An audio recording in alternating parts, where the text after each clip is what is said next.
पुरानी liquor policy जो थी उसमें यह था कि अगर एक बोतल शराब की बिकती है तो इस पे दिल्ली गवर्नमेंट 25% वैट लेती है, मतलब कि 100 रुपए की अगर बोतल बिकी है तो उसमें से 25 रुपए दिल्ली गवर्नमेंट के रेवेन्यू में चला जाएगा। लेकिन इसमें कई दुकानदार क्या करते थे, मान लो 1000 बोतलें बेची हैं अगर, तो उसमें से 400 या 500 बोतल की सेल्स दिखा दी और बाकी गवर्नमेंट को दिखाई नहीं, तो इससे गवर्नमेंट की जो कमाई होती थी उसका घाटा हो जाता था। दूसरी चीज ये थी कि जो बार क्लब्स, ये लिकर लाइसेंस के अंदर भी बहुत माफिया आ गए थे, मिडिल मैन बहुत घुस गए थे जो बहुत ज्यादा पैसा बनाते थे। और तीसरी चीज, दिल्ली के जो बॉर्डर स्टेट्स थे जैसे गुड़गांव वगैरह, यहाँ की लिकर पॉलिसी में ड्राई डेज कम थे और वहां सस्ती भी मिलती थी, तो लोग गुड़गांव में शराब लेने चले जाते थे। इन्होंने बॉर्डर पे पुलिस वगैरह रखी लेकिन इस चीज को वो रोक नहीं पा रहे थे। तो दिल्ली की गवर्नमेंट यही कहती है कि दिल्ली के अंदर ये जो लिकर बिजनेस है, इसके अंदर ये जो लिकर माफिया वगैरह घुस गए हैं और इससे नुकसान जो हो रहा है इसको हम जड़ से मिटा देंगे और ये जो रेवेन्यू दिल्ली का गुड़गांव और बाकी स्टेट्स में जा रहा है उसको भी वापस हम दिल्ली में लेके आएंगे। तो ये सारी बातें बहुत टाइम से चल रही थी। इसके बाद क्या होता है, 4 सितंबर 2020 को केजरीवाल गवर्नमेंट एक एक्सपर्ट कमेटी बनाती है जिसको excise commissioner of Delhi Krishna head कर रहे थे। और केजरीवाल सरकार इस कमेटी को बोलती है कि अब बहुत हो चुका है, दिल्ली के अंदर ये जो लिकर पॉलिसी को लेकर चैलेंजेस हैं इसको सुधारने के लिए आप एक रिपोर्ट तैयार करके लाओ जिससे ये सारी चीजें सही हो सके। और जैसे ये चीज बोली जाती है, एक्सपर्ट कमेटी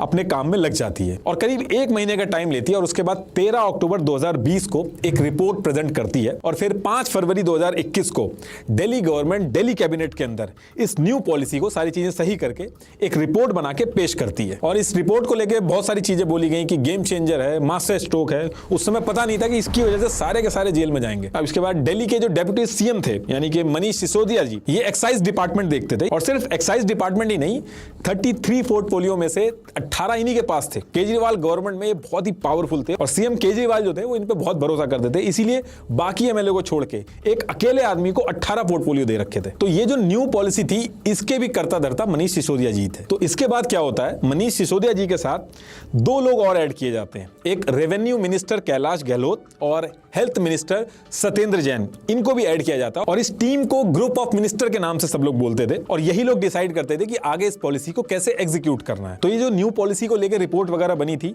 इन तीनों मिनिस्टर्स के पास पहुंचती है, ये लोग रिव्यू करते हैं, देखते हैं कोई चेंजेस की जरूरत वगैरह तो नहीं है। और इसके बाद ये तीनों मिनिस्टर 22 मार्च 2021 को इस पॉलिसी को एक्सेप्ट कर लेते हैं कि ये बहुत बड़ी गेम चेंजर है। अब दिल्ली जो है ये यूटी है, तो इनके अप्रूवल के साथ साथ लेफ्टिनेंट गवर्नर जो होंगे उनको भी अप्रूव करना होगा, सिर्फ इनके अप्रूवल से कुछ नहीं होगा। उससे पहले इस पॉलिसी के अंदर क्या क्या चीजें ये लेके आए थे वो बता दूं, तभी आगे जो सीबीआई और ईडी ने प्रूफ सबमिट किए हैं, चैट वगैरह, उसका जो कॉन्टेक्स्ट है तभी आपको समझ में आएगा। तो देखिए, सबसे पहली चीज इस न्यू लिकर पॉलिसी में ये की गई थी कि गवर्नमेंट जो है ये शराब के ठेके अब नहीं चलाएगी। इनका कहना था कि गवर्नमेंट का काम शराब बेचना नहीं है, अब ये सारे के सारे जो ठेके हैं ये प्राइवेट वेंडर्स के पास जाएंगे। दूसरी चीज इसमें यह की गई कि पहले जो लाइसेंस थे वो 6 से 7 लाख रुपए के मिलते थे, उसकी जगह अब न्यू पॉलिसी में 5 करोड़ देने होंगे। इसके बाद इसमें कहा गया कि अब जो भी लिकर के लाइसेंस मिलेंगे वो लॉटरी से नहीं मिलेंगे, बल्कि अब ऑक्शन होगा। जैसे आईपीएल में ऑक्शन होता है ऐसे ऑक्शन होगा और जो ज्यादा पैसे देगा उसका लाइसेंस ले जाएगा। इसके बाद इन्होंने कहा कि दिल्ली के अंदर जितनी भी अल्कोहल की शॉप्स हैं वो सही से डिस्ट्रीब्यूटेड नहीं है, इसके लिए इन्होंने दिल्ली को 32 जोन में बांट दिया और यह कहा कि एक जोन के अंदर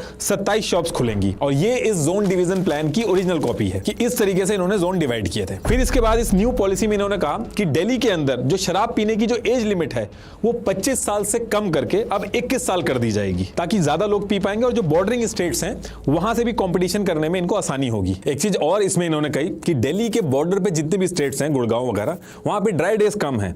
दिल्ली के अंदर बहुत ज्यादा ड्राई डेज हैं, जैसे दिल्ली के अंदर 23 ड्राई डेज हैं और बाकी जगह पे 3 दिन ड्राई डेज होते हैं। तो इस वजह से बॉर्डर पे जाके लोग शराब ले लेते हैं, जिसकी वजह से दिल्ली की कमाई का नुकसान होता है। तो इन्होंने कहा कि दिल्ली के जो ड्राई डेज हैं उनको 23 से कम करके अब 3 दिन कर दिया जाएगा, मतलब कि सिर्फ 3 दिन शराबबंदी होगी, उसके बाद बिकेगी। और शराब बेचने की जो टाइम लिमिट थी उसको बढ़ा के रात के 3 बजे तक कर दिया। और क्योंकि दिल्ली में फॉरेनर्स बहुत आते हैं तो दुकानें थोड़ी अच्छी होनी चाहिए, तो जिसकी लिमिट इन्होंने करी कि 500 स्क्वायर फीट की कम से कम दुकान हो और दुकान के अंदर एसी लगाओ, ये सारी चीजें मैंडेटरी करी। और इसके साथ साथ होम डिलीवरी की जो फैसिलिटी थी वो भी ऐड कर दी गई इस पॉलिसी में। इन्होंने कहा कि ये न्यू पॉलिसी जैसे ही लागू होगी, अभी जो 5000 करोड़ का रेवेन्यू आता है ये सीधे चेंज होकर 8000 करोड़ हो जाएगा। और इसके लिए इन्होंने प्रपोजल भी दिया, ये उस प्रपोजल की कॉपी है।